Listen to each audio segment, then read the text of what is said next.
Hello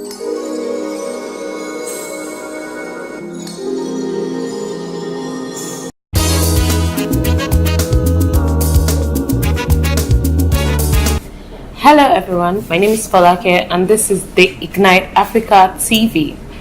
Today I'll be talking to someone very important and I wouldn't say too much, I'll just wait for you to meet him yourself. This person, you don't want to touch that down, right? Thank you very much. Good evening, Mr. Efe Paul Azino, I'm right? Yes, you are. Okay, so you are a great person.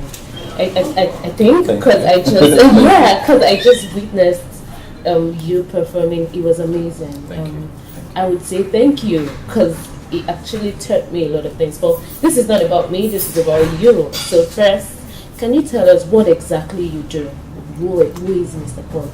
I'm a writer and poet, Okay. and the director of the Lagos International Poetry Festival, and also an editor with Great Springs Africa Publishers. Okay, amazing. Well, the first time I heard about you, I just knew.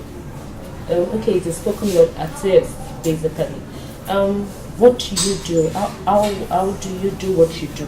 What do you do, and then how do you do what you do? Well, basically, I write and I perform, and as to how I do it, I think it's something that evolved over a period of time. Initially I actually started out writing short stories, but I realized that each short story I wrote wanted to become a poem, and each poem I wrote wanted to be performed. So I think the arts basically, dictated the form in which it wanted to be expressed, in that sense. So I write and perform basically. Okay, that's great. So what do you think about Ignite the Word? You just performed here, you just saw this place. What do you think about Ignite the Word? I think it's an extremely important initiative. I remember an article I read some years back. This British author called Gaiman. He had been invited by the Chinese government to come and speak to a group of young people in China. And while he was there, he was a bit surprised. So he pulled away one of the Chinese officials and said, why is the Chinese government having writers and authors coming to speak to young Chinese people? That's a bit strange. And he said they realized that the Chinese are very good at imitating inventions. They can take a television set, pull it apart and assemble it, and brand it. But they realize that they're not very good at original, creativity in its original form. So they sent a group of Chinese, scientists and inventors to Silicon Valley in America, to basically understudy the people and ask a few questions. And they realized that one single thread ran through almost every person they spoke to, and that was almost all the young people and the creators they spoke to at Silicon Valley were people who had a long-standing relationship with reading, and they realized that there's a connection between reading and creativity, and if there's any currency you need in the world today to thrive and to succeed, it's creativity, and reading basically facilitates that. So I think this is an extremely important initiative because it's also filling a gap. A gap in the sense that you have very few functional public libraries anywhere in the system. So this is extremely important. Thank you very much. Okay, so we actually agree that this is a very good initiative. Okay, because I also agree with you. What do you think is the future of the poetry industry? Because I think it's like an industry now. I hear a lot of people say, "Okay, I'm a poet." What is your take on it? What do you think about it? It is. It's the audience for poetry is decreasing and increasing at the same time, and I'll explain in the sense that very few people would buy a book of poetry. Sure. Except they want to pass an exam. It's part of the YX syllabus or something. Exactly. But so you have the readership of poetry declining, but you have the audience for poetry increasing in the sense that people would actually gather to listen to people perform or recite poems. So that's actually becoming a very big thing. I remember in 2008, a friend that invited me for a poetry reading, and I went there very skeptical of the whole idea because I felt maybe just a handful of poets reading poems to themselves. But it was a very huge event, and packed audience, upwardly mobile young people who had gathered to listen to poets, read from any and everything. So I think that the audience for poetry is growing. So in terms of its future is in performance. Its future is in live recitals. Its future is in its past, because poetry started in the oral form before it went into the book. So it's going back to that. Okay, so I'm going to say, is this an inborn thing? Like, do you have to have it? Is it something that, people say you either have it or you don't? Because I listen to you and I see some form of poems in there somewhere. Like, you're answering the questions and you're still throwing some poems at me. Yeah, really. Okay, so is this something you actually, people say you have it or you don't have it? Or it's something you have to train yourself or go to some form of training? I think it's a bit of both. Okay.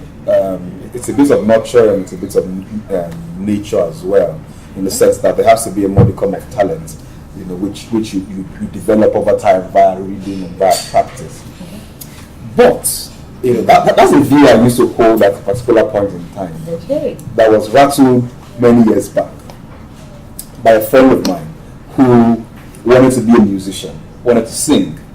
And he had a terrible voice. I mean, he was a terrible singer by every standard. But he had a very strong passion. I mean, he wanted to sing. So he would buy books. He would wake us up in the morning. You hear him screaming and doing some vocal. What's wrong with this guy? But today he leads one of the biggest choirs in the country. He's a fantastic singer. Wow. So I mean, he didn't have the raw talent, so to say, but because he had the drive, he had the passion, he had the interest, he was able to develop it. So I think if the passion and the interest is there, it's something that can be developed, even if the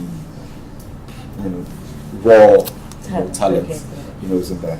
Okay, thank you. But you do know that what we're trying to do in Ignite Africa is actually revive the reading culture, which we know is going down by the day. Like, nobody likes to read. I'd rather watch a movie or go to the cinema, like I said. So what is the relationship between reading and poetry? Like, is there some form of, like, I feel if you don't read, you can't be a poet. I agree with you. Okay, so are you saying it's something you have to always do? Yes. Like, you have to be a reader? You have to. I mean, there's no other.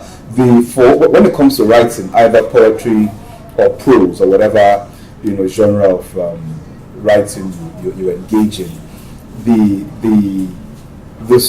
school or the practice or the lessons or the learning of it is in reading. Okay. Is in reading and writing. Because like I tell poets, you can't, or writers generally, you can't rise above your taste. Your production is as good as your consumption, in a sense. It depends on on what you consume. Okay. Your output is dependent on what you consume as a writer, so you have to read it. I mean, there's no escaping it. You have to read it. Okay, thank you so much. We actually don't want to take so much of your time, but are there any last words? What will you tell upcoming poets, people that want to be like you? Sometimes, when they say, I want to be like you when I grow up, just people watching. I think the most important thing is to read. Read as much as you can. Read everything. And don't just read poetry, read everything. Read fiction, read non-fiction, read every single thing you can find that can edify you in a sense. Read and write, read and write. There are times where people say they have writer's block and you want to write but it's not flowing. Just show up. The only responsibility of the writer is to show up at the table. If it doesn't happen, it doesn't happen, but keep showing up and it will happen at some point. Okay. Yeah. Thank you very much, Mr. Paul Efe. Can I call you Efe? Sure, why not? Oh, okay, Why thank not? you. Yeah, because I feel very weird when I say Mr. Paul Efe. Like, I should feel like I know you. Yeah. Thank you so much, Mr. Thank you. I just said Mr. again. Thank you so much, Efe. It was really nice to talk to you, and it was really great to have you here. Thank you for speaking into my life. Yeah, basically, you weren't saying much, but you were saying a lot at the same time. So we want to say thank you. Thank you so much for coming to Ignite Africa. And like you said, you want to be a poet, you have to read.